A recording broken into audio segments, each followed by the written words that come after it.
আমারে নিয়ে কোনো ঘটনা বানিয়ে ফেল বন্ধু। তোকে নিয়ে ঘটনা বানাবো, মজার ঘটনা শেয়ার তো কর। দেখি তোর কেমন মনে আছে।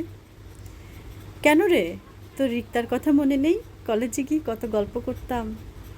এখন যদি তোকে আমি রিক্তার ঘটনা নিয়ে তোকে নিয়ে কিছু ভিডিও বানাই, তাহলে তো তোর বউ আমাকে গলা টিপে মেরে ফেলবে রে। এটা তো ভেবে দেখিনি। যাই হোক, এবারের মতো সংসারটা বেঁচে গেল। এমন কিছু পাগলামি টপিক নিয়ে আমার আর আমার বন্ধুর মধ্যে কমেন্ট সেকশানে ঝড় হচ্ছিল।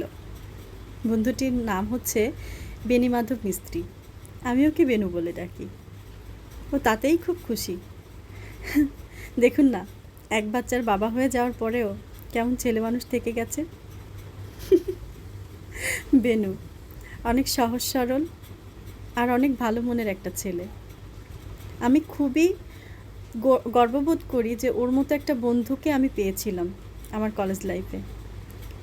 ও খুব পরিশ্রমী, খুবই ট্যালেন্টেড একটা ছেলে। নিজের টিউশনের টাকায় নিজের পড়াশোনার খরচ চালাতো। পার্সোনাল লাইফ নিয়ে যদিও বলা কিছু ঠিক না, তারপরেও পার্সোনাল লাইফে একটা যোদ্ধা। অল দি বেস্ট বন্ধু। সৃষ্টিকর্তা ওকে দুটো এঞ্জেল দিয়েছে, একটা হচ্ছে ওর বউ, আর একটা হচ্ছে মিষ্টি কিউট সুন্দর আমাদের একটা ফুটফুটে বাবু, একটা মেয়ে বাবু দিয়েছে ওকে আল্লাহ। তুই অনেক সুখী থাকিস, অনেক সুন্দর থাকিস, সৃষ্টিকর্তা তোকে অনেক ভালো রাখুক। শুধু তুই বললি বলে তোকে নিয়ে ভিডিওটা বানালাম তা কিন্তু নয়।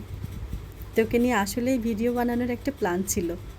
শুধু তোকে না, সবাইকে নিয়েই একটা করে ভিডিও বানাবো, এটা আমার খুব ইচ্ছা। যাই হোক, তোকে কিন্তু আর ওয়েটিংয়ে রাখলাম না।